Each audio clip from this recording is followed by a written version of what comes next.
Ahora Radio María presenta la propuesta cultural del profesor Arnaldo Pérez Watt.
Estimados oyentes, les habla Arnaldo Pérez Watt o Walter Tolaba. Enseguida comenzamos con el tema que será la astronomía.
Como dijimos, les habla Arnaldo Pérez Watt o Walter Tolava, y el tema a desarrollar hoy será astronomía.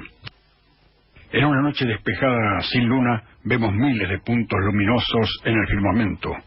Casi todos son estrellas, excepto muy pocos que son planetas del sistema solar. Hay además diferencias fáciles de observar entre los planetas y las verdaderas estrellas. Todas las estrellas titilan, los planetas no, excepto cuando la atmósfera terrestre está muy revuelta. Y si se mira el cielo en noches sucesivas, se aprecia de uno a otro día un movimiento bastante notable de los planetas respecto de la aparente inmovilidad de las estrellas. Además, la mayoría de los planetas bastante cercanos a la Tierra tienen el aspecto de discos, a veces de medialunas, según su fase, si se miran con prismáticos incluso poco potentes.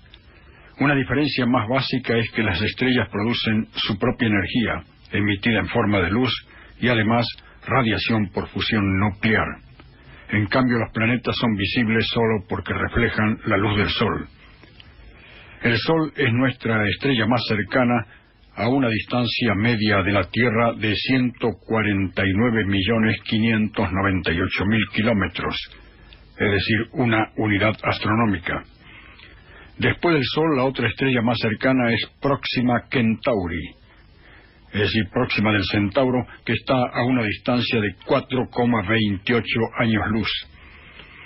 Y 4,28 años luz es la distancia que hace la luz o la electricidad viajando a su velocidad habitual durante 4 años y 3 meses. Es mucho, pero Próxima, que así se llama esta estrella, está en la esquina, si se la compara con las más distantes, que están a unos 75.000 años luz. Y pese a las distancias tan exorbitantes, y al hecho de que no podemos ver la superficie de ninguna estrella, excepto el Sol, podemos determinar, sin embargo, algunas de sus características individuales. Por ejemplo, temperatura, magnitud, composición química y luminosidad, y analizar también su modo de agruparse. Así las cosas, parece que el hombre sabe mucho, y en efecto, su ingenio se las arregla para saber cosas que parecen imposibles de verificar a tantas distancias, pero a su vez ignora otras fundamentales. Es que la astronomía, la más antigua de las ciencias, es todavía una de las más llenas de promesas, y por ello se va de extremo a extremo. Se ignoran tantas cosas que por momentos el hombre parece ignorante, y se saben muchas cosas de cosas que están a billones y billones de kilómetros de distancia. Es tanta su sabiduría que sabe lo que ocurrió hace 4 o 5 mil millones de años, y es tanta su ignorancia que se da el lujo de tener entre sus ramas una ciencia de tan curioso desarrollo que no se sabe si su objeto existe. Esto ya sería el colmo, una ciencia sin objeto. Es la exobiología. La exobiología es una ciencia que está por las dudas, no vaya a ser que haya vida en otros planetas o en otros universos. Tampoco sabe el hombre cómo se formaron las primeras estrellas. Dice que probablemente por condensación del hidrógeno primordial cuando el universo tenía unos 100 millones de años. Análogamente, no se sabe por qué explota una supernova, o por qué unas terminan su vida convirtiéndose en enanas negras y otras explotan y se fuman violentamente. Se sabe que la Vía Láctea tiene 3 brazos espirales, pero no conocemos exactamente su posición en el espacio ni su relación con el núcleo de la galaxia, y no se sabe por qué se mantienen extendidos en una posición que tampoco se conoce exactamente. Es decir, que la luz de las estrellas sirve para iluminar nuestro camino y para que nuestro entendimiento sepa que no sabe. Pero el que sabe que no sabe ya se encuentra en el camino de la auténtica sabiduría. Pese a su gran lejanía, el hombre ha ideado 2 modos básicos para medir sus distancias. Uno es comparando las estrellas desconocidas con una conocida, y el otro es el método del paralaje. Para tener una idea del paralaje, se puede pensar que viajando en un vehículo se ve en el lago una embarcación muy lejana, la cual se duda si se mueve. Entonces se puede auxiliar con la vista respecto de algo fijo, por ejemplo, una boya que esté a mitad de camino y la cual se considera fija. O más claramente, podemos ejemplificar con la costumbre de levantar el pulgar delante de nuestra cara. Así, entre el objeto que está a unos metros y nuestros ojos levantamos el pulgar colocándolo, por ejemplo, a 10 centímetros del ojo. Luego cerramos un ojo y después el otro. Extendemos el brazo y volvemos a hacer lo mismo. Allí tendremos una especie de paralaje respecto de aquel objeto por la extensión. Tal vez no se entienda, y tampoco a lo mejor el observador que nos está mirando hacer la operación tampoco nos entienda o comprenda.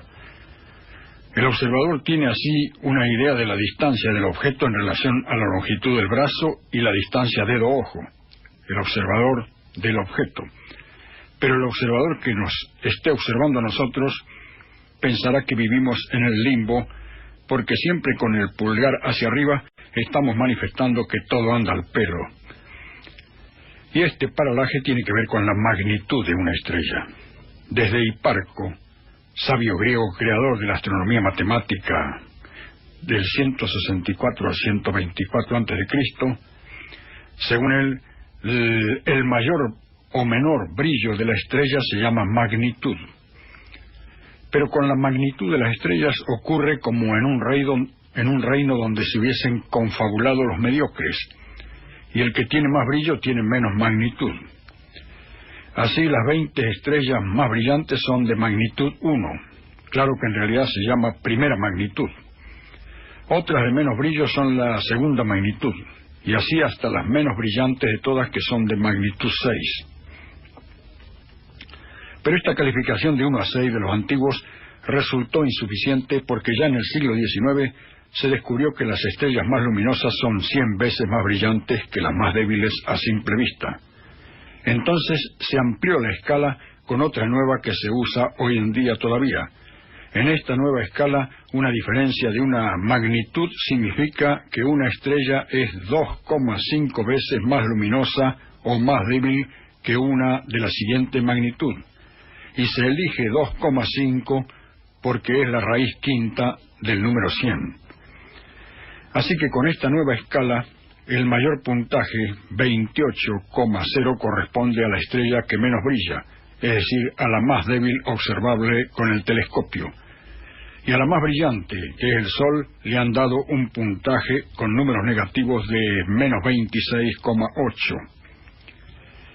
Pero como la justicia tarde o temprano llega, y la verdad es hija del tiempo, también hay una magnitud absoluta, que es la medida de su verdadera luminosidad. Ya no cuenta allí que esté más cerca ni más lejos. Y en efecto, porque si una estrella brillaba poco pero estaba muy cerca, para nosotros es más brillante porque vemos toda una bóveda como si fuese un techo, el cielo. Y eso también pasa en el reino de los mediocres. El que está más cerca del observador o el que se acomoda más cerca del jurado también brilla más. Con ese parámetro, nuestro Sol, con una magnitud absoluta de 4,86, es una estrella corriente. Técnicamente, la magnitud absoluta de una estrella es una medida de su luminosidad intrínseca y se define como la magnitud aparente que tendría una estrella dada observada a una distancia de 10 parsecs. Quiere decir que a pesar de las muy distintas distancias en que se encuentran las estrellas, nosotros las vemos en una misma bóveda o firmamento, y las figuras que forman, por ejemplo, la Cruz del Sur, parecen estar en un mismo plano, pero en realidad no es así.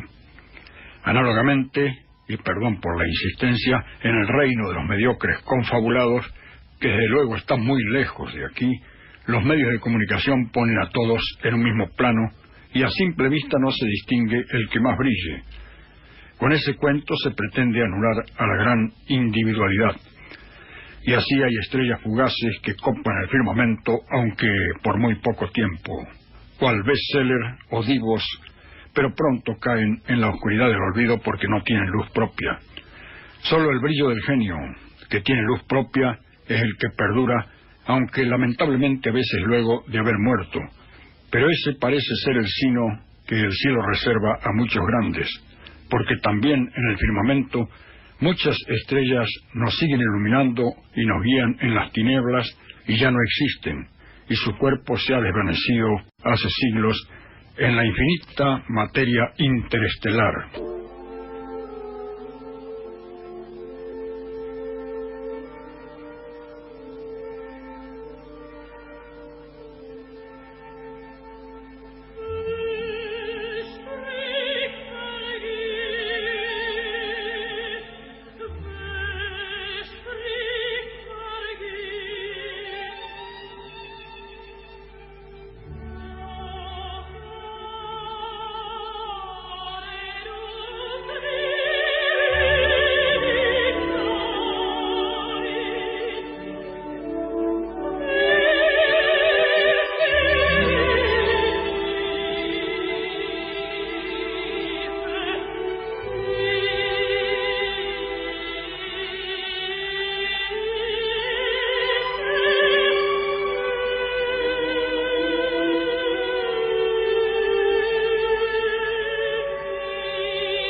Nuestra galaxia es la Vía Láctea.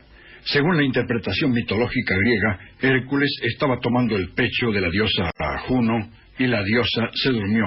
Entonces derramó un poco de leche y se extendió en torno al firmamento.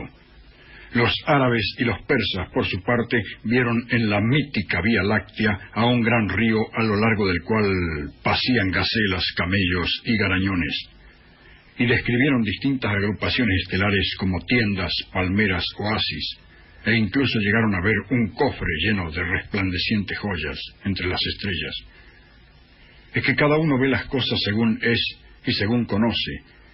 En el hemisferio norte es común el oso, y de allí la denominación de Osa Mayor, Ursa Mayor, la constelación más conocida por los habitantes de ese hemisferio.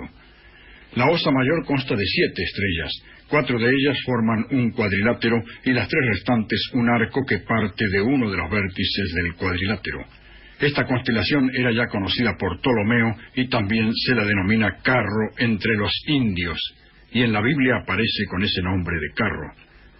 También los griegos solían decirle Carro. En realidad hay que tener imaginación para ver una osa allí, o mejor dicho allá, pues no es visible desde aquí, sino, como dijimos, desde el hemisferio norte. Pero volviendo a la Vía Láctea, es una galaxia en espiral que mide unos 30.000 parsecs, unos 900.000 billones de kilómetros, y comprende unos 100 millones de estrellas. En una noche sin nubes, a simple vista podemos ver más de 2.000 estrellas, sin telescopio. Si tenemos buena vista, 3.000. El disco de la Vía Láctea, nuestra galaxia, aparece como una tenue cinta blanca que divide en dos el firmamento. A ambos lados de esta franja disminuye enseguida el número de estrellas. La región del espacio que ocupa la Vía Láctea se llama plano galáctico. Su centro o núcleo, con la máxima densidad de estrellas, está en dirección a la constelación de Sagitario, y la mínima densidad estelar está en la dirección opuesta, hacia Tauros, o sea, hacia el Toro. Nuestro sistema solar no está en el centro de la Vía Láctea, como se creía, sino que dista unos 10.000 parsecs del núcleo. Si tenemos tiempo, explicaremos lo que es un parsec. Equivale a 3,26 años luz, lo que ya es bastante, pues como se sabe, el año luz es lo que recorre la luz en un año, que son bastantes segundos, y ya lo dijimos, son casi 9,5 billones de kilómetros. Reiterando entonces, el Sol no está en el centro de la Vía Láctea, pero ocurre que el hombre siempre tuvo el berretín del centro. Tal vez porque hay una añoranza de la vida intrauterina donde el feto es el centro y todo el mundo está para él. Los incas decían que su centro era el centro del universo, y siempre así se creyó. Como suelen decir, el hombre se creyó siempre el pupo del mundo, y durante mucho tiempo se emperró en sostener que la Tierra era el centro del sistema solar, y hasta hace muy poco, hasta 1930, creía que el sistema solar estaba en el centro de la Vía Láctea, pero no fue así. Explicado más sencillamente, si el plano de la Vía Láctea fuese el municipio de la ciudad de Buenos Aires, nuestro sistema solar estaría en la calle Rivadavia al 10.000, cerca del 11.000, es decir, ya pasando Floresta y tirando a Liniers. Y si todos los edificios altos de la ciudad cumpliesen con las disposiciones edilicias, tendrían que tener una baliza en la terraza. Así un parroquiano como el personaje desde el jardín, que nunca salió de su casa y sube a la terraza en su edificio de Rivadavia al 10.000, puede llegarse a creer que está en el centro del municipio, pues el smog no deja ver bien el lucerío para el lado del verdadero centro, si se nos permite la expresión, de lucerío. Algo así le ocurrió a los astrónomos. Como la forma espiral de nuestra galaxia es una nebulosa, y como para el lado del centro hay inmensas nubes de polvo, da la impresión de que la distribución de estrellas es pareja para todos lados, y que todas tienen un brillo similar en todas direcciones.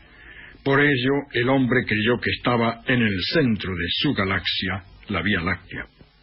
Luego se creyó también que la Vía Láctea era la mayor de su cúmulo de galaxias, y tampoco. Resulta que hasta 1988 es la M31 llamada Andrómeda. Luego seguiríamos nosotros con la Vía Láctea y en tercer lugar está la M33 llamada del Triángulo. La cuarta, la Gran Nube de Magallanes, y la quinta, la Pequeña Nube de Magallanes. Se llaman así porque fueron vistas por primera vez por la expedición de Magallanes Elcano. Vistas por primera vez con ojos europeos, porque los nativos con seguridad las estaban viendo desde siempre, desde este hemisferio. Y así completan nuestro grupo local 4 medianas y otras que hacen un total de 20 galaxias. Y además se cree que ese grupo local y los pequeños cúmulos vecinos o grupos vecinos más el cúmulo de Virgo forman un cúmulo de cúmulos llamado supercúmulo local. Se cree que el supercúmulo local posee unos 100 cúmulos. Repitiendo, en el supercúmulo local estaría nuestro cúmulo que tiene 20 galaxias y dentro de nuestra galaxia, la Vía Láctea, en donde estaría como un puntito nuestro sistema solar. Pero desde 1988 este ranking se ha corrido un lugar porque se descubrió la Markarian 348, la más grande galaxia conocida. Su forma la asemeja al tipo conocido como espiral de barras, que se caracteriza por presentar 2 grandes brazos proyectados a partir de una concentración alargada de materia. Acotemos que durante años los científicos han sospechado que la gran cantidad de energía que se halla en el centro de las galaxias se debe a la presencia de agujeros negros. Basándose en nuevas y más precisas mediciones de masas y velocidades de estrellas ubicadas en el centro de Andrómeda M31, y su acompañante M32, Alain Dressier de la institución Carnegie y Douglas Richton de la Universidad de Michigan concluyeron el 26 de julio de 1987 que dichas galaxias deben tener materia oscura en su núcleo. La de la materia oscura es una teoría que va adquiriendo cada vez más asidero, como la teoría de los agujeros negros. El satélite GOV de la NASA, así como confirmó en parte la teoría del Big Bang, decimos en parte porque una teoría siempre es una teoría y no es válida en forma absoluta, y después de Popper ni le conviene serlo, porque se vuelve inútil o poco informativa cuando es muy válida, confirmó, decíamos también en parte, que las medidas previstas en la teoría de la materia oscura son exactas. Y la de la materia oscura también es una teoría que sirve para explicar cómo se hicieron las galaxias. Pero nunca se está seguro de dicha teoría porque no se sabe si el neutrino tiene masa. Y como todos sabemos, el Big Bang, gran explosión, es una teoría sobre la creación del universo. La explosión habría sucedido hace 15.000 millones de años. El primero que habló de expansión del universo fue William de Sitter en 1917. 10 años más tarde, en 1927, Georges Lemaitre fue el primero que habló de la explosión del universo. Y en 1929, Edwin Hubble, H-U-B-L-E, confirmó que el universo se expande, es decir, lo observó. Y entonces, en 1964, comenzaron a hablar del Big Bang, cuando Arno Penzias y Robert Wilson experimentaron las radiaciones que provocó dicha explosión.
Existe una ciencia llamada radioastronomía, porque aunque hay objetos astronómicos que emiten muy poca luz o ninguna, y que por lo tanto no impresionan la vista, sí en cambio irradian cantidades enormes de energía en longitudes de onda invisibles.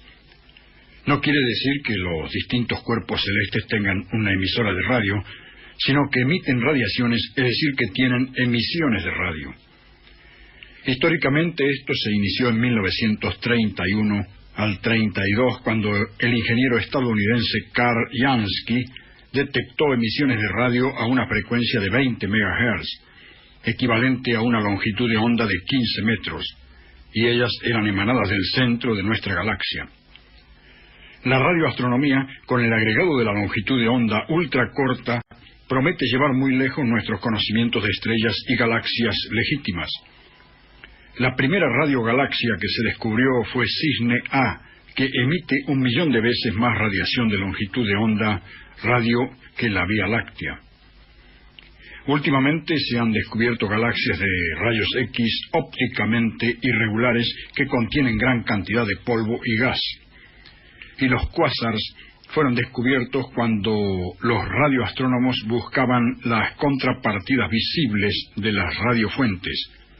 Parecían ser estrellas de rayas espectrales desusadas y se las llamó casi estrellas, o sea, quasi-stellar radio sources, palabras que forman con sus iniciales los términos cuásars.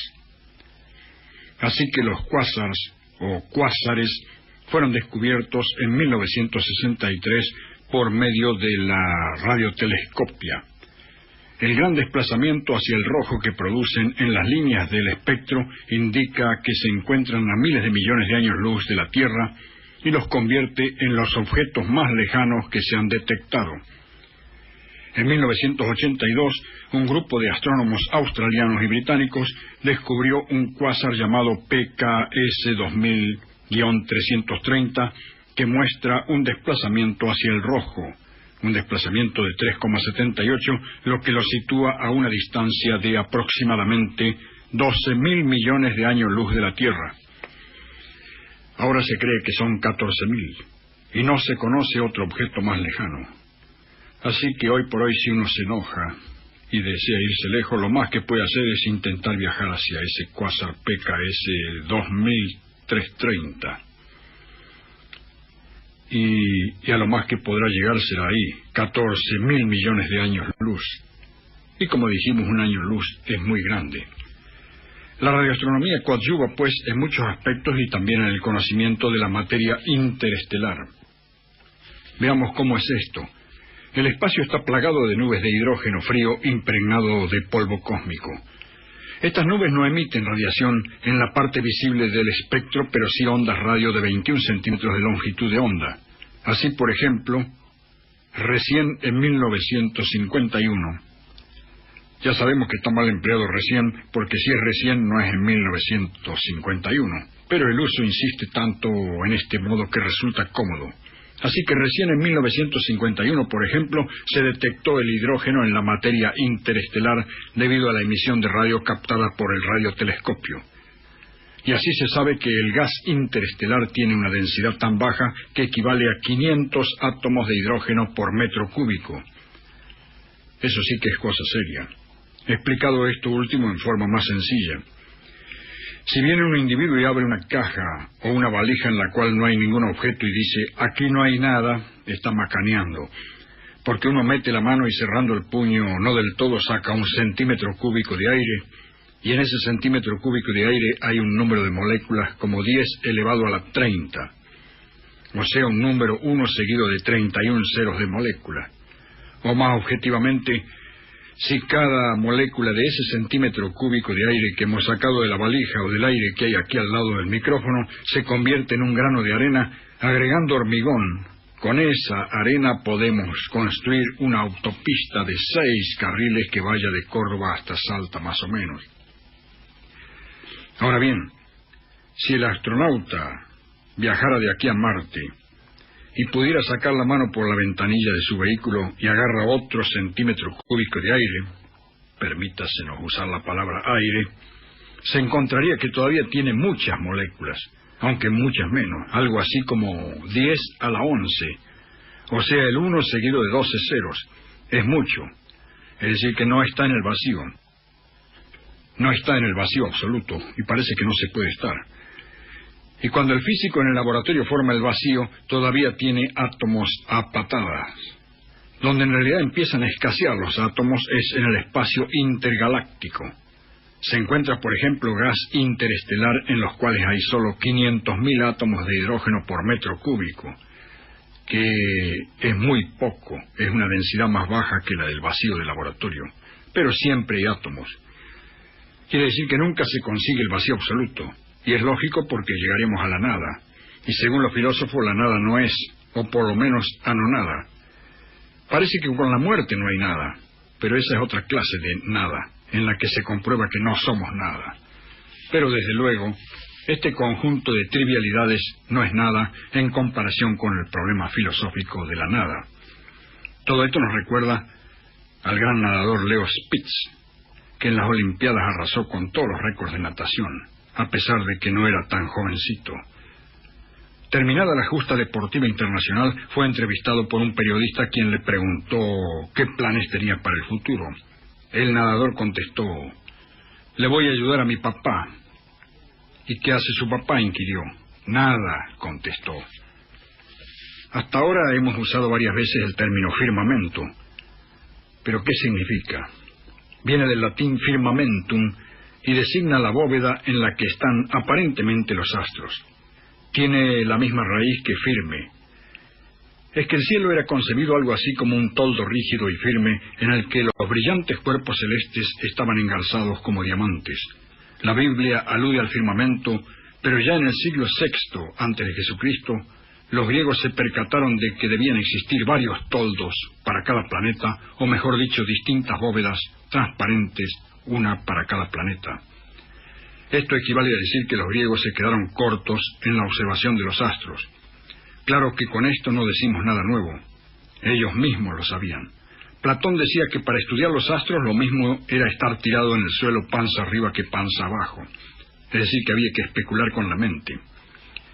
Si bien es cierto que la gran mayoría de las estrellas estaban en el mismo lugar, y ello reforzó la teoría de las bóvedas celestes inalterables e inmóviles, hoy se nos ocurre que los griegos debían haber reparado en la variación del brillo de las estrellas, salvo que se haya perdido la referencia. Por ejemplo, un caso interesante es el de la estrella Algol, la segunda estrella por su brillo de la constelación de Perseo, que pierde de golpe las 2/3 partes de su fulgor y vuelve a recuperarlo cada 69 horas. Los griegos no mencionaron para nada este fenómeno científicamente. Sin embargo, debieron notarlo porque situaron esta estrella en la cabeza de Medusa, y como se sabe, la Medusa era un ser diabólico que convertía a los hombres en rocas. Incluso su nombre, Algol, significa en árabe demonio profanador de cadáveres. Una estrella de la constelación de la ballena, llamada Omicron de la ballena, varía irregularmente. A veces es tan brillante como la estrella polar y otras veces deja de verse. Ni los griegos ni los árabes dijeron nada de ella. Más llamativa aún era la brusca aparición de nuevas estrellas en los cielos. Esto no pudieron ignorarlo los griegos. Se dice que Hiparco quedó tan impresionado en el 134 a.C. al observar una nueva estrella en la constelación de Escorpio, que trazó su primer mapa estelar para que en el futuro pudiera detectarse cualquier nueva estrella. Tampoco pudo pasar inadvertida para los griegos el espectáculo, uno de los más grandes y raros espectáculos del firmamento, como es una explosión de supernova, que delata la muerte de una estrella con masa vieja. Una nova es una estrella débil que brilla de pronto al expeler sus capas superficiales para recuperar después su forma original, y la supernova estalla y lanza al espacio casi toda su materia constitutiva. Una nova puede aumentar de pronto su luminosidad cientos o millones de veces. En ocasiones pasa de ser invisible a simple vista a resaltar diáfanamente en el firmamento. Cada año se producen en nuestra galaxia de 20 a 30 nacimientos de novas. La más luminosa de estos últimos años apareció en la constelación del Cisne, en agosto de 1975. A los 2 días esta nova brillaba más que la cercana Deneb, que es una de las más luminosas, y una semana después no se apreciaba ya a simple vista. En cambio, una explosión de supernova ocurre como promedio cada pocos cientos de años, cuando el estado interior de una supergigante se hace de pronto tan inestable que la estrella explota violentamente, lanzando al espacio una nube de rápido movimiento. En las semanas siguientes, la supernova emite gran cantidad de radiación, a veces tanta como el resto de la galaxia a la que pertenece. Pero retomando la cuestión de los griegos, ya hemos visto que la teoría de Aristóteles de los cielos inmóviles fue luego superada por, entre otros, Copérnico y Kepler, y el universo se fue ampliando mucho más. Así las cosas, y recapitulando lo recientemente dicho, si nuestra galaxia, la Vía Láctea, fuese la provincia de Córdoba, nuestro sistema solar estaría, digamos, en Huincarrenancó, pues se encuentra casi al borde de ella. El territorio de la República Argentina sería nuestro cúmulo, en el cual, en lugar de provincias, hay 20 galaxias. Y como si eso fuese poco, hay quienes sostienen que hay cúmulos de cúmulos. Entonces nuestro cúmulo sería el continente americano, pero con 100 repúblicas, pues se le adjudican unos 100 cúmulos. Pero si seguimos así, ¿hasta dónde vamos a llegar? Dicen los que entienden que hay en el universo 100.000 millones de galaxias, pero ese es un número finito. ¿Y después de eso qué hay? Parece que no hay nada más, pues hoy el universo se considera finito y cilíndrico, esto es, se considera que el universo termina. Esto no está claro y cuesta digerir. ¿Cómo se va a terminar el espacio si tras cualquier límite se supone que hay espacio? No puede haber una garita de policía caminera y un agente que nos diga, alto, aquí termina el espacio. Uno le rogaría, pero déjeme echar una miradita a ver qué hay más allá. Sin embargo, a pesar de esa suposición instintiva y casi animal, según los que entienden, el espacio se termina.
tutto quello per me pari sono a fanfale, tre intorno mi vedo, del mio cuore l'impero l'angelo, meglio alcuna che ad altre beltà.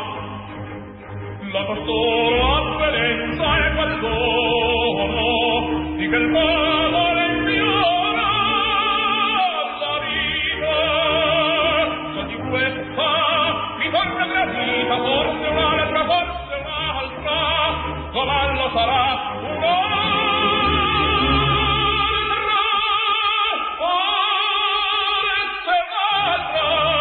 cavallo sarà.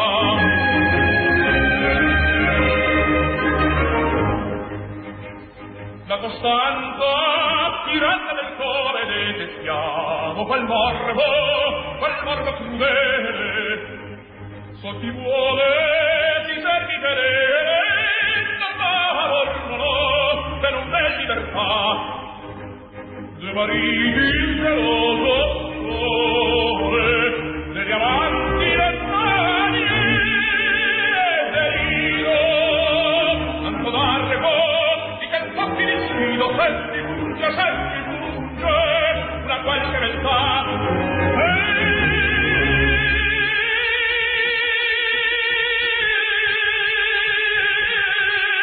Mi funge, una qualche beltà.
Pero la cuestión es de dónde salió todo esto. ¿O es que las estrellas ya estaban desde siempre en el firmamento?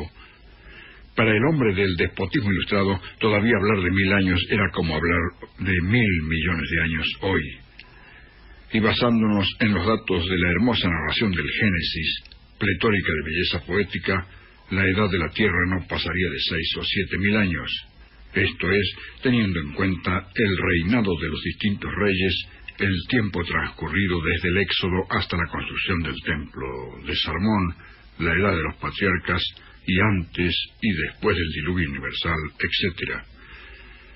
Según los judíos medievales eruditos, la creación se remontaría al 3760 antes de Jesucristo. En el año 1658, después de Jesucristo, el arzobispo James Ussher de la Iglesia Anglicana fue más terminante y taxativo. Calculó que Dios creó el mundo a las 8 de la noche del 22 de octubre del año 4004 antes de Cristo. Y de acuerdo con algunos teólogos de la Iglesia Ortodoxa griega, la creación se hizo en el año 5508 antes de Jesucristo. Y hasta el siglo XVIII el mundo aceptaba estos datos y el hecho de que el universo no tenía más que 6 o 7.000 años. Pero en el año 1785, el escocés James Hutton empezó a molestar con su libro Teoría de la Tierra. Con su principio uniformista partió de la base de que los procesos naturales que actúan sobre la superficie de la Tierra, como creación de montañas y su erosión, formación de cursos de ríos, etc., debían tardar el mismo tiempo que tarda el curso de la historia de la Tierra. Dicho de otra forma más fácil, procesos de formación en la Tierra con minúscula, en el elemento Tierra, debían tardar lo mismo que los procesos de formación de la Tierra con mayúscula, o sea, del planeta Tierra. Y observando para abajo, es decir, la Tierra que hay bajo los zapatos, llegó a la conclusión de que el planeta Tierra tenía que tener no miles, sino millones de años. Sin embargo, nadie le llevó el apunte, pero dejó los fermentos, ya en ese año 1785. En 1830, el geólogo británico Charles Lyell volvió a insistir con los 3 volúmenes de sus Principios de Geología. Presentó las pruebas con más claridad y conquistó el mundo de los eruditos. Siguiendo con este principio uniformista, por ejemplo, si se conoce la cantidad de sedimentos depositados cada año por la acción de las aguas en una roca, se puede calcular la edad de su estrato a partir de su espesor. Hay procesos de erosión que pueden dificultar la cosa, pero con ello se llegó a la conclusión de que la Tierra debía tener por lo menos unos 500 millones de años. Otro procedimiento consistió en valorar la velocidad de acumulación de la sal en los océanos, método sugerido por el astrónomo inglés Edmund Halley ya en 1715. Es decir, que tanto ir los ríos a parar a la mar van llevando sal, y como quiera que sea, la evaporación libera solo agua sin sal. Así que la densidad de sal se va haciendo cada vez mayor en el mar, y para llegar al 3% de sal ya necesita 1.000 millones de años. Y a estos datos se agregaron los de los biólogos que observaron el desarrollo de los organismos vivos. Por su parte, el barón William Thomson, que conocemos como Lord Kelvin, decía que la Tierra no podía tener más de 50 millones de años, basándose en que el tiempo necesario para enfriarse era de unos 20 millones de años. Y en 1890 se armó una discusión entre físicos, biólogos y astrónomos hasta el descubrimiento de la radiactividad, en la que los esposos Curie tuvieron papel primordial. Con el estudio de sustancias radiactivas de la Tierra, se llegó a la conclusión de que nuestro planeta tendría 4,7 mil millones de años. Sin embargo, Lord Kelvin, ya anciano, seguía sin aceptar esta evidencia. Pero mirando hacia arriba, parecía que el universo tenía solo 2.000 millones de años, así que había otro problema. Afortunadamente, la cuestión se salvó en 1952 con la ayuda de las estrellas. En efecto, con la observación de las cefeidas, que son estrellas variables, se cayó en la cuenta de que al triplicar el tamaño del universo, se triplicó su edad. Las cefeidas no se ofendieron por el hecho de que se les atribuyera la edad y se la triplicara, y así la observación de aquí abajo de la radioactividad de las rocas coincidía con el desplazamiento espectral hacia el rojo de la observación de la radioactividad de allá arriba. Conclusión, el sistema solar como las galaxias tenía unos 5 o 6 mil millones de años. Claro que el problema era cuántos años les quedan. No vaya a ser que se apague el sol. Y la velocidad de la radiación de la energía solar nos permite ver que gasta 4.200.000 toneladas de combustible por segundo.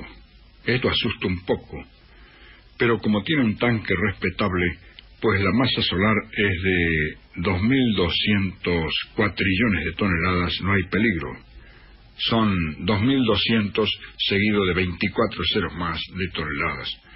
Gastando así, antes de que se nos apague, transcurrirán 6.000 millones de años. Si para ese entonces la economía no ha solucionado el problema del petróleo, vamos a tener frío. Y esto nos recuerda que en una conferencia un científico estaba explicando estas cosas y concluyó con más clara y tajante voz que el sistema solar tenía o le quedaban 6.000 millones de años. ¿6 millones? Preguntó uno del público. El científico aclaró: no, señores, he dicho 6.000 millones. Ah, qué susto, agregó este. Pero después de todo esto, aunque el universo tenga de edad 5 o 6.000 millones de años, todavía no hemos visto de dónde vino. Trataremos de abreviar. Salteamos los detalles del universo en expansión. Para tener una vaga idea de esa expansión, tomemos un globo con varias manchas o dibujos. Hagámosle unos puntos con un bolígrafo o inflémoslo. A medida que le ponemos aire y se agranda, las manchas se irán alejando unas de otras y respecto del puntito. Así pasa con las galaxias. Se van alejando y a medida que se alejan aumenta la velocidad. De este modo, las galaxias más distantes que podemos observar, que están a unos 9.000 millones de años luz, ya se las pican o se alejan a una velocidad que es la mitad de la velocidad de la luz. Y se cumple la ley de Hubble, que dice que la velocidad de los cuerpos celestes aumenta a medida que se alejan de nosotros. Cuando lleguen a 11.000 millones de años luz, de aquí van a tener la velocidad de la luz y se arma un hermoso merengue. Primero porque según la teoría de la relatividad es la máxima velocidad posible y no se le puede ganar a la luz. Segundo porque al tener la velocidad de la luz ya no hay año luz que valga, pues la velocidad se medirá respecto de otra luz o de qué luz, porque ya no voy a poder ver la luz que me manda cualquier objeto, puesto que me voy alejando a la velocidad de la luz. Parece complicado, pero no lo es tanto. En efecto, si un sujeto me ilumina con una linterna, me manda luz, pero si me alejo de él a la velocidad de la luz no me va a mandar mucha luz, porque no me llega esa luz. Es decir, que el problema se simplifica. Esas galaxias que se alejan a la velocidad de la luz, o que se alejarían, no se verían, y si no se ven, no están, por más que estén, porque allá no se ven. Allí termina la cosa. Mejor dicho, allí termina nuestra incompetencia, porque además después de la expansión viene otra contracción, y así desde el primer colapso, además de la teoría del universo en evolución, al lado de la expansión. Lo interesante es que hubo un primer colapso. En 1927, como dijimos, el matemático belga Georges-Édouard Lemaître sugirió que toda la materia procedía de un enorme huevo cósmico, que al estallar dio origen al universo que conocemos. Es decir, que habló ya de esa expansión. El físico ruso-americano George Gamow trabajó sobre esa idea y concluyó y calculó que los diversos elementos que conocemos se formaron media hora después de esa explosión y que quedó un gas tenue flotando. Después de 250 millones de años se fueron perfilando las galaxias de este gas. Pero ¿de dónde salió este huevo cósmico? ¿Qué había antes de la explosión? ¿Qué habrá después de la explosión? Preguntar eso ya es preguntar mucho, y por ello quizá existe la filosofía y la teología. Algunos astrónomos sostienen que antes había en el universo un gas extraordinariamente tenue que se fue contrayendo por efecto de la gravedad hasta constituir una masa de gran densidad que al fin estalló. Dicho de otra forma, Hace una eternidad el espacio se cansó de estar casi vacío y llegó mediante la fase de contracción a formar ese huevo cósmico.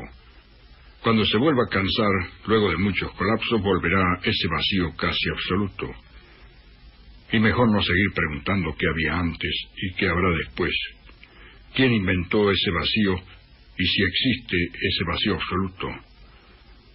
Lo principal es no estar vacío por dentro, porque si no existe un vacío espiritual, todo el firmamento se renovará cada día con singular belleza, porque el hombre que logra la ansiada paz espiritual no teme al más allá, porque no le inquieta dirigirse hacia una eternidad de vacío absoluto. Dentro de unos cuantos millones de años, el Sol tendrá un último día perfecto, después del cual comenzará a crecer en tamaño, pero no en masa. Cuando el combustible nuclear que posee el hidrógeno se agote, la fuerza de gravedad, que hasta entonces era contrarrestada por la fuerza de repulsión de la energía luminosa emitida, comenzará a aumentar. Pero el Sol no morirá en ese momento. Los que estemos en ese momento veremos cómo las capas superiores superarán a la fuerza de gravedad y se enfriarán paulatinamente. Así el Sol se transformará en una gigante roja, pero no podrá ser tampoco una supernova, porque se necesitan 3,2 veces la masa y peso del Sol.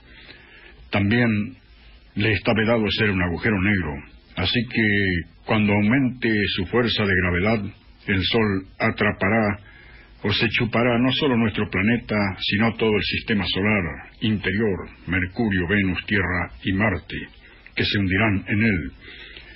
Pero previo a esto, cuando nuestro planeta se vaya acercando, no podremos ver ni aquello otro, porque también se llevará la atmósfera, que escapará al espacio, y con ella toda forma de vida, y moriremos los pocos que estemos en ese momento. Pero ¿para qué preocuparse por esto? Si muchos de nosotros no saben dónde estarán o qué les ocurrirá la semana próxima, ¿para qué preocuparse por lo que ocurrirá de aquí a unos cuantos miles de millones de años?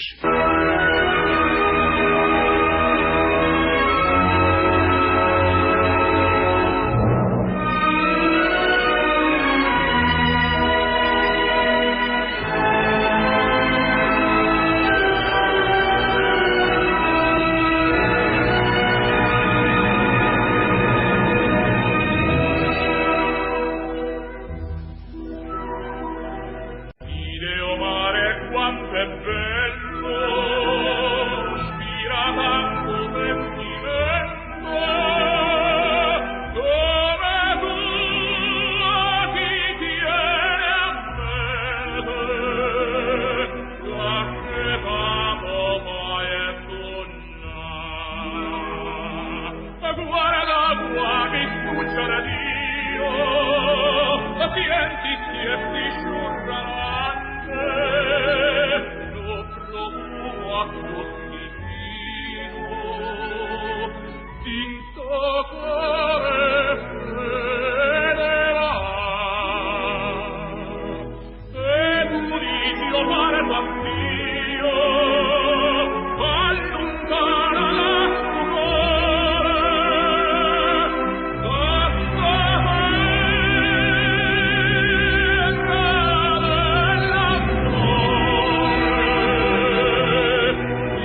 El navegante de hoy en día puede calcular su latitud midiendo la altura en grados sobre el horizonte de la estrella polar, que dista menos de 1 grado del polo norte celeste. Pero cuando el hombre empezó a hacer viajes largos, hace unos 2000 años, la estrella polar estaba bastante más alejada del polo celeste. Solo en los últimos 300 o 400 años, la precesión del eje de la Tierra ha acercado la estrella polar al polo de un modo útil. Sin embargo, los antiguos tenían que calcular la latitud por la posición de Kochab, que era entonces la estrella más cercana al polo norte celeste. Por suerte, para los primeros navegantes, el Mediterráneo era relativamente seguro. En cambio, el Atlántico era mucho más peligroso. Pese a esta dificultad, los fenicios navegaron con éxito por todo el Mare Nostrum y se aventuraron fuera de él hasta Gran Bretaña. Y ya hacia el 140 después de Jesucristo se había formado un gremio de mareantes, y en cada puerto importante había escribas dedicados a trazar mapas de los puertos y a copiar tablas de las declinaciones astrales y otros datos astronómicos para no perderse en la inmensidad del océano. Era obvio, por ejemplo, que las estrellas de la Osa Mayor o Carro parecían sumergirse justo en el mar, en su punto más bajo si se miraban desde la latitud de la salida de Alejandría.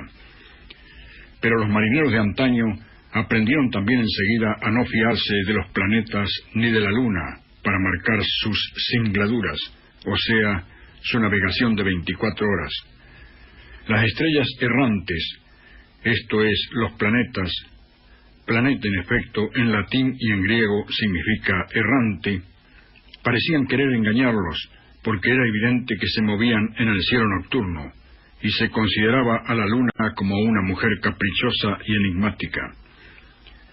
Y volviendo a la supernova, cuando ésta se ha descargado de la mayor parte de su materia bajo la forma de elementos pesados, arrojándolos al espacio, se convierte en una pequeña enana brillante de gran densidad, a la que se da el nombre de enana blanca. Así que, si una tal explosión hubiese tenido lugar a una distancia del Sol, igual a la distancia actual de Júpiter, se podría decir que es la causa de la formación de nuestros planetas, al ser los pedazos captados por el campo gravitacional del Sol. Faltaría encontrar la enana blanca, residuo de esa explosión, pero puede suponerse que como resultado de retroceso por esa explosión escapó del campo gravitacional del Sol y se perdió en el espacio. Tal explicación, hipotética por cierto, de la formación de la Tierra coincide con alguno de los hechos observados y dejará de ser teoría solo cuando coincida con algún otro hecho nuevo observado que la contradiga. o bien puede ocurrir que se confirme. Y hablando de desaparecer del campo gravitacional, esto nos recuerda la anécdota de aquel capitán de navío que todas las noches observaba las estrellas con su septante. A la vez un soldadito que todas las noches limpiaba la cubierta lo observaba a él. En una de esas noches, una estrella fugaz cruzó el firmamento. Entonces el soldadito exclamó: «Por fin le pegó a una, mi capitán». Aclaremos por otra parte que las constelaciones son el resultado de un agrupamiento arbitrario en configuraciones que supuestamente semejan animales, objetos y personas. Aunque estos nombres se originaron en la antigüedad, se los utiliza todavía para identificar más fácilmente a las estrellas. Generalmente las estrellas más brillantes de la constelación son nombradas con las primeras letras del alfabeto griego, y el genitivo corresponde al nombre latino de la constelación. Como se sabe, el genitivo es uno de los casos de la declinación e indica posesión o pertenencia o relación de propiedad, como por ejemplo casa de Juan. Había que poner Juanis. Por ello la constelación de Centauro puede aparecer en latín Centaurus en nominativo, pero cuando se habla de su primera estrella se dice Alfa del Centauro o bien Alfa Centauri, pues Centauri es su genitivo. El alumno puede desorientarse o dudar un poco cuando lleva el nombre en castellano y lo compara, que es distinto del nominativo y el genitivo latino. Por ejemplo, canis majoris, genitivo, y can mayor en castellano, pero no hay mucha diferencia. Puede solamente llamar la atención. Columbae, genitivo de Columba, es en castellano paloma.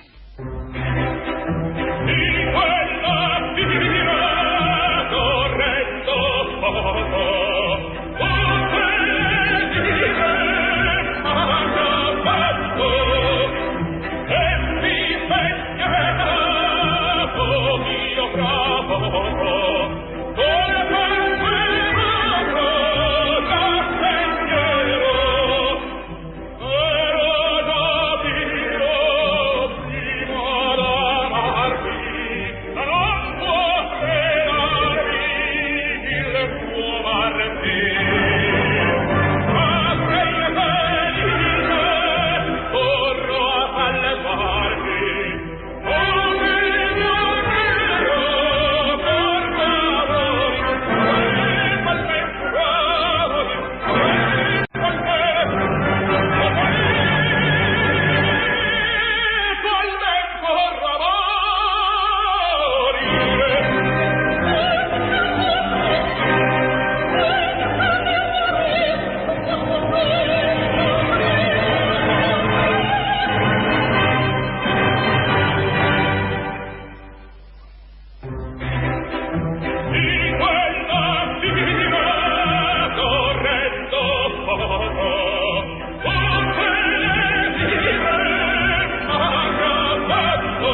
Dos genios que no pueden saltearse en este estudio son Copérnico y Galileo, en este estudio de la astronomía.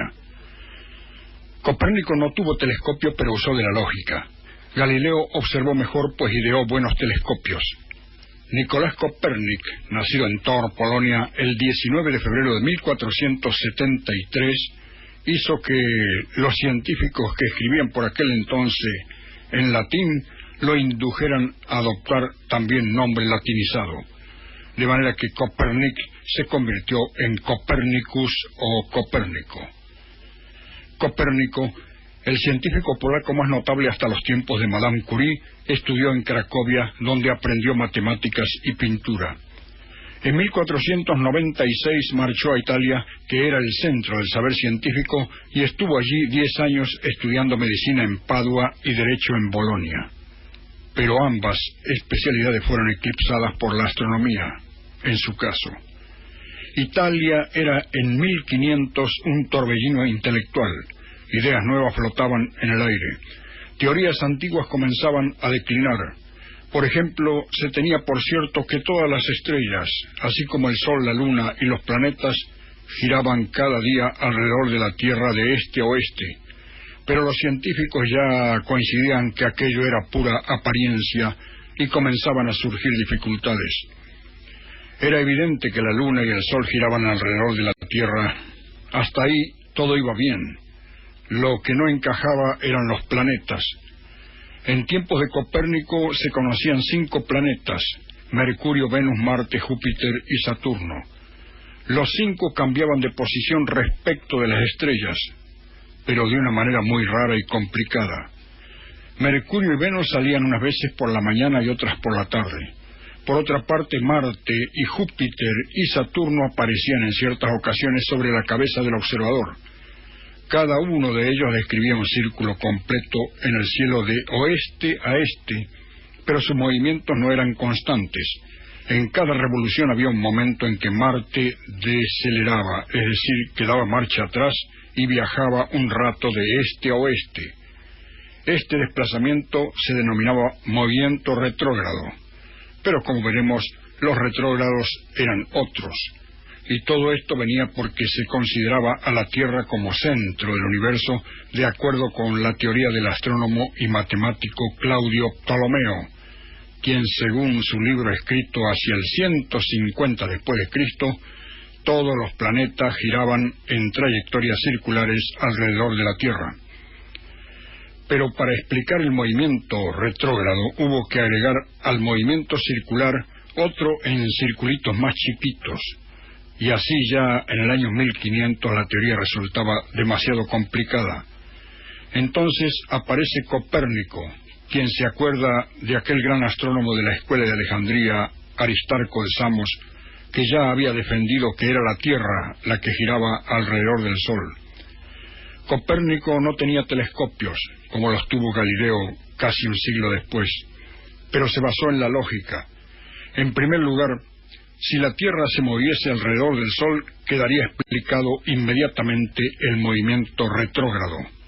Además, suponiendo que Mercurio y Venus se encontraran más cerca del Sol que la Tierra, podría explicarse también su comportamiento. Con ayuda de diagramas, Copérnico demostró que los planetas interiores tenían que seguir siempre al Sol.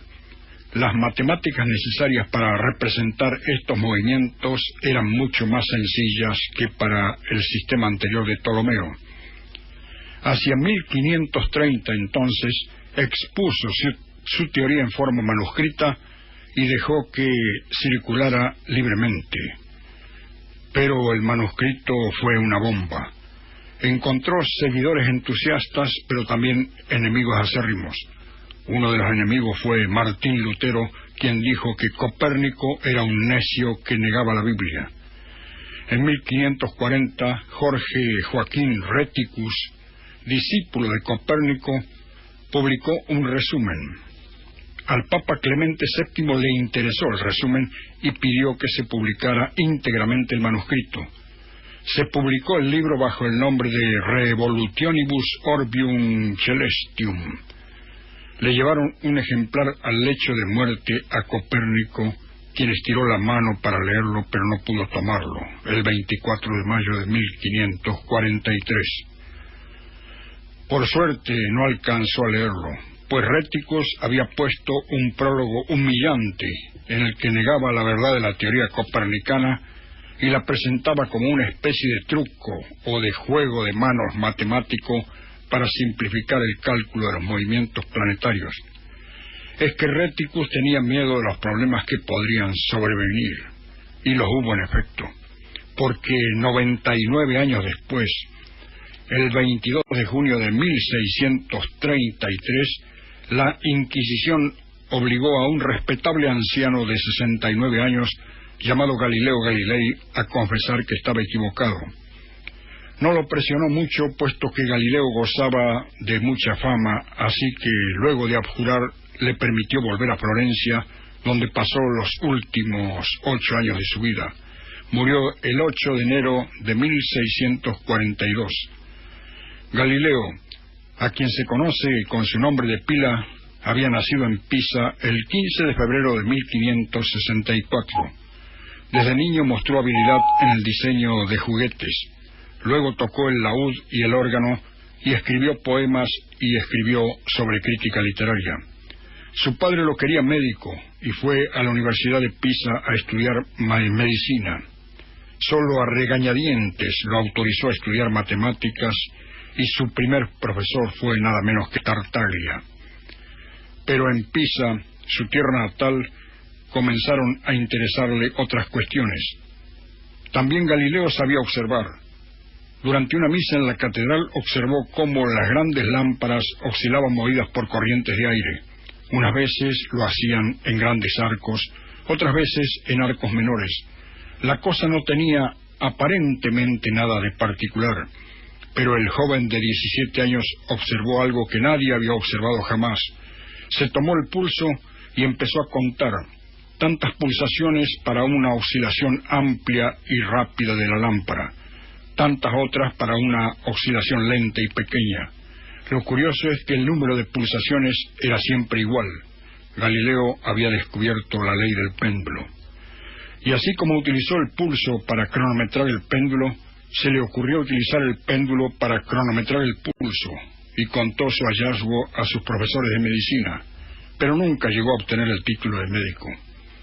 A los 24 años volvió a Pisa desde Florencia como profesor de matemáticas y se abocó a estudiar la caída de los cuerpos. La caída de los cuerpos en las cuales Aristóteles pensaba 2000 años antes que la velocidad de la caída era proporcional a su peso. Cuenta la leyenda que subió a la torre de Pisa y arrojó 2 bolas, una de hierro y otra de madera, y las 2 cayeron al mismo tiempo. Pese a que técnicamente este experimento tiene sus bemoles, en los que no vamos a entrar, rebatió la autoridad de Aristóteles a los 27 años, así que tuvo que irse de Pisa. Pero en la Universidad de Padua le aguardaba un empleo mejor y la verdadera gloria de su vida. En 6 meses diseñó y construyó un telescopio aprovechando la experiencia de los holandeses. Caballeros honorables subían las escaleras al último piso para ver con el telescopio los pequeños navíos en medio de las aguas. Pero no le preocupó a Galileo el valor estratégico de este instrumento, sino que apuntó hacia el cielo. Allí vio montañas y cráteres en la Luna y nuevas estrellas en Orión que no eran visibles a simple vista, y también comprobó que Venus tenía fases, como la Luna, y que el Sol poseía manchas. El 7 de enero de 1610 miró hacia Júpiter y encontró 4 pequeñas estrellas entre comillas, cerca de él. Noche tras noche siguió observando y ya no podía haber error. Eran 4 lunas que giraban alrededor de Júpiter, cada una de ellas en su propia órbita. Así refutaba la vieja idea de que todos los planetas giran alrededor de la Tierra, porque allí había 4 objetos que giraban alrededor de Júpiter. En 1611 llevó el telescopio a Roma. Casi todos los miembros de la corte papal se quedaron anonadados. Algunos se entusiasmaron, otros montaron en cólera. ¿Cómo iba a destruir ahora también la doctrina de Aristóteles de los cielos perfectos? ¿Cómo iba a ver montañas en la luna y en el rostro del sol? Miren ustedes mismos, dijo Galileo, pero algunos se negaron a observar. Si el instrumento permitía verlas, era que ese instrumento estaba mal. Galileo tenía especial habilidad para ridiculizar a sus adversarios. En 1616, hombres de mucho poder de la Iglesia que estaban en su contra declararon que la teoría copernicana era herejía, y el Papa Pío V ordenó a Galileo que abandonase el copernicanismo. Galileo guardó silencio 15 años. Pasado ese tiempo, publicó su libro en 1632 en defensa del sistema copernicano, y allí fue cuando, con un juicio largo y agotador, tuvo que abjurar. Cuenta la tradición que, refiriéndose a la Tierra, dijo: y sin embargo se mueve, pero esto no está probado, y según Fraile, es una leyenda que se tejió al siglo siguiente. Y hoy se lo venera como científico por la importancia que dio al experimento y más a la observación, además de la lógica. Así descubrió las leyes que gobiernan la fuerza y la velocidad de los objetos en movimiento, y después enunció estas leyes de la dinámica en fórmulas matemáticas, no ya en palabras, y además en italiano, no ya en latín, como sus contemporáneos. En cuanto a los que se le opusieron, no les debemos cargar mucho las tintas, pues también tuvo opositores científicos, aunque ya eso de negarse a observar y cerrar la mente ha hecho mucho mal a la ciencia. Pero no tenemos que tomárnosla contra la Inquisición, porque casi 200 años después, recién el Papa Pío VII resolvió que el sistema copernicano podía considerarse verdadero, pero en manera alguna todavía terminó la discusión de los más retrógrados. Si Josué había detenido el sol sobre Gibeón, era porque la tierra estaba quieta, pero hay sabios contemporáneos de Galileo que discutieron mucho estas nuevas ideas. Quizá no fueron sabios, sino solo científicos. Así, por ejemplo, Giorgio Polacco, en su libro Anticopernicus Catholicus, Venecia 1644, y Liber Freudwon, en su obra Ante Aristarchus, Amberes 1631, se decía: si esa teoría fuera cierta y la Tierra se moviera, toda el agua de los ríos y de los mares se derramaría en el espacio, y si la Tierra girara de oeste a este, siempre soplaría viento del este, y que las flechas lanzadas hacia el oeste caerían atrás del arquero que las lanzase. Además que los hombres tendrían que estar provistos de uñas como los gatos para agarrarse de la tierra cuando ésta viajase velozmente. Todavía esta objeción de las uñas de gato fue expuesta seriamente en el siglo XVII por Fromundus, en Lovaina. Pero esto no es tan grave, pues si empezamos a buscar el quinto pie al gato, valga la redundancia, en 1942, repetimos, 1942, en Illinois, Glyn Voliva, individuo que estaba hecho de materia más dura, seguía diciendo que la Tierra era un disco chato. Esto puede verse en la revista Times del 19 de octubre de 1942, página 50. Y respecto de las uñas de gato necesarias para prenderse a la Tierra, el mentado Wilbur Glyn Voliva decía que los norteamericanos no necesitan las garras para mantenerse de pie, pero sí los australianos. Y en 1944, es decir, 2 años después, en Los Ángeles, el danés Christian Adolf Wolff decía que los chicos aprenden a caminar y que el hombre anda erguido debido a este movimiento de la Tierra. Por lo tanto, afirma en el Times del 10 de julio de 1944 que los borrachos y los bebés, cuando empiezan a caminar a causa del movimiento de la Tierra, van siempre para el este, y que ello debía ser tenido en cuenta por los comisarios para perseguir a los borrachos. Pero dejemos ya estos detalles intrascendentes y vayamos al concluyendo. Por favor, señor operador.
Desde que el hombre empezó a contemplar el firmamento en los albores de la civilización, el sol, la luna, las estrellas, los planetas, los cometas y los meteoros revistieron un aura de prodigio, de misterio e imponente respeto. Imaginemos cómo sería la vida humana si no pudiésemos ver las estrellas por estar el cielo permanentemente cubierto de nubes. No tendríamos manera alguna de medir el tiempo, para lo cual el sol tiene un valor inestimable, ni habría calendarios con toda su importancia para determinar los momentos de la siembra, la caza, el desplazamiento de los rebaños y la organización de la vida comunal. También, en el mejor de los casos en que el hombre hubiese logrado salir de las cavernas, se habría retrasado mucho el desarrollo de la navegación y la exploración de los continentes allende los mares. Pero por fortuna, a todos les cupo la dicha de poder elevar la mirada hacia la belleza del firmamento, en una noche clara, y apreciar a simple vista, como un puro deleite, un sinfín de estrellas y la prodigalidad de su distribución. Así, la plata de la medialuna crepuscular ha inspirado a poetas y pintores. La ancha banda de la Vía Láctea se refleja en todas las literaturas, aunque el alumbrado de la gran ciudad de hoy nos la vaya robando con el crecimiento inusual de terribles megalópolis. Sin ser insensible a la belleza del firmamento, la mente del científico siempre quiere ahondar y pregunta: ¿por qué algunos astros parecen seguir un camino propio, aparte del movimiento general de las estrellas? ¿Por qué unas estrellas se ven azules y otras rojizas? ¿Por qué existen esas tenues manchas entre las estrellas más rutilantes? ¿Por qué hay tal concentración de estrellas en la Vía Láctea? Faltan formular muchas preguntas a las estrellas y muchas veces ellas devuelven el problema al hombre en forma de datos para que él mismo los resuelva. Análogamente, cuando el hombre no resuelve sus problemas interiores, encuentra en sus profundos desvelos a las estrellas como aliadas en esas largas noches de insomnio. Otras veces es la dicha de sentir que la vida es un verdadero regalo la que hace que el hombre se aventure a caminar en la noche.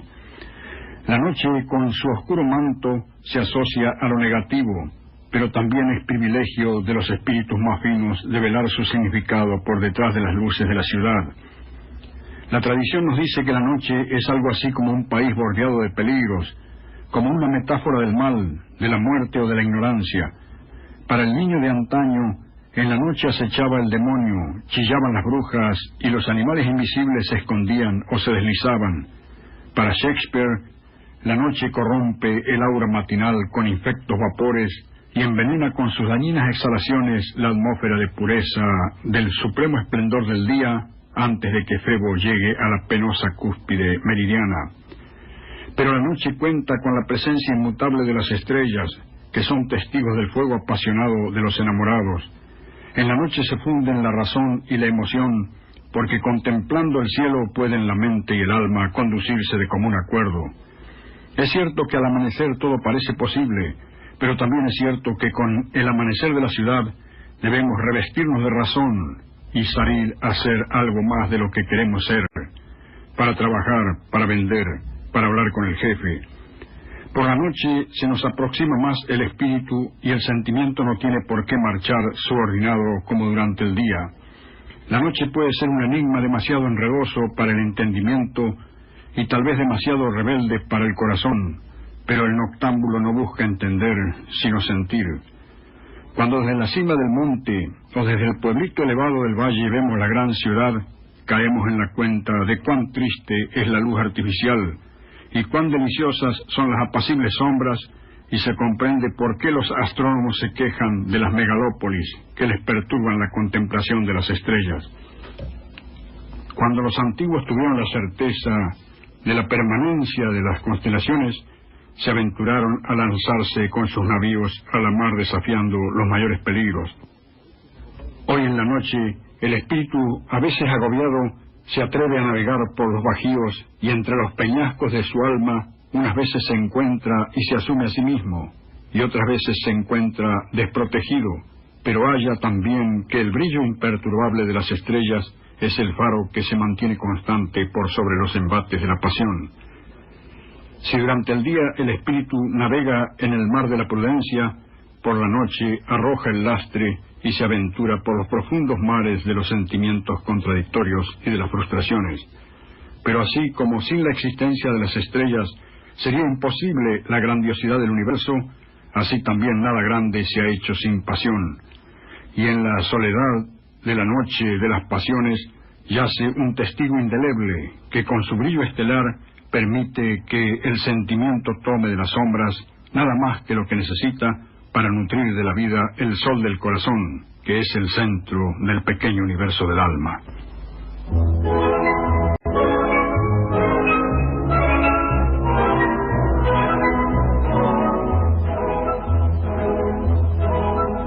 La aurora di bianco vestita, ya luce di chiude al gran sole, y ya con le rose dita. Carezza de fiori lo cuore, commosso dal fremito recano, intorno al creato già par, e tu non ti lesti di nevano, visto qui dolente a cantare. Metti anche tu la veste bianca e più di luce pare tuo canatore.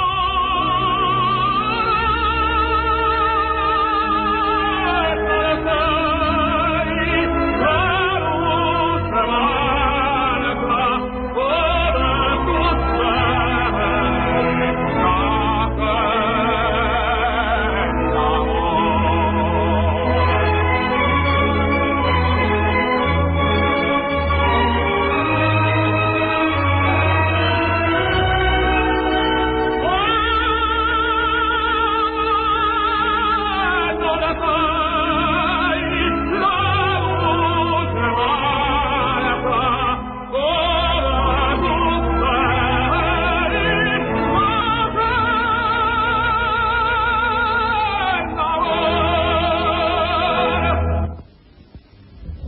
Finaliza así nuestro espacio de hoy. En su transcurso hemos difundido los siguientes temas: fragmentos de la ópera Lucia de Lammermoor por solista, fragmentos de concierto de Basovia de Advinsol y de la obertura Guillermo Tell de Rossini por orquesta de Ljubljana que dirige Alfred Scholz,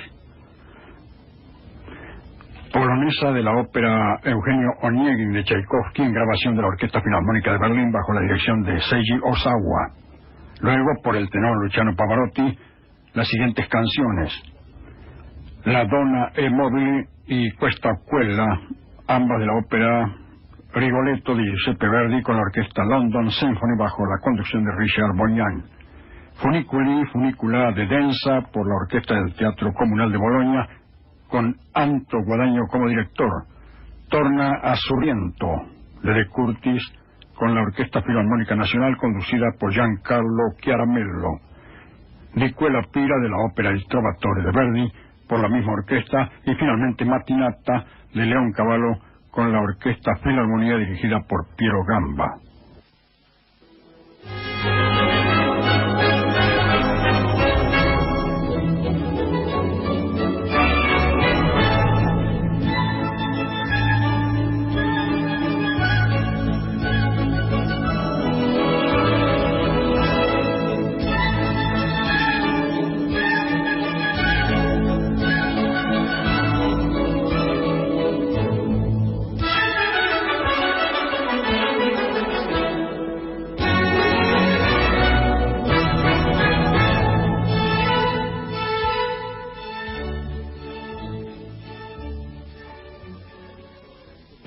Libretos, relatos, selección musical y compaginación general de quien les habla, Arnaldo Pérez Watt y o Walter Tolaba.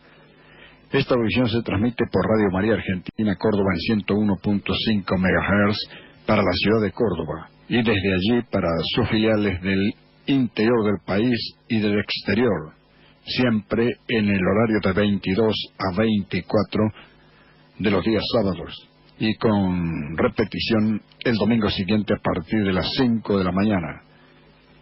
Agradecemos a nuestros oyentes la atención dispensada y a nuestros operadores y técnicos la regrabación del programa. A todos ellos y a Radio María Argentina Córdoba le deseamos felicidad. Será hasta el próximo sábado. Nuevamente, muchas gracias y que Dios bendiga a todos.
Alle Menschen werden fröhlich vor einsam verfliehen.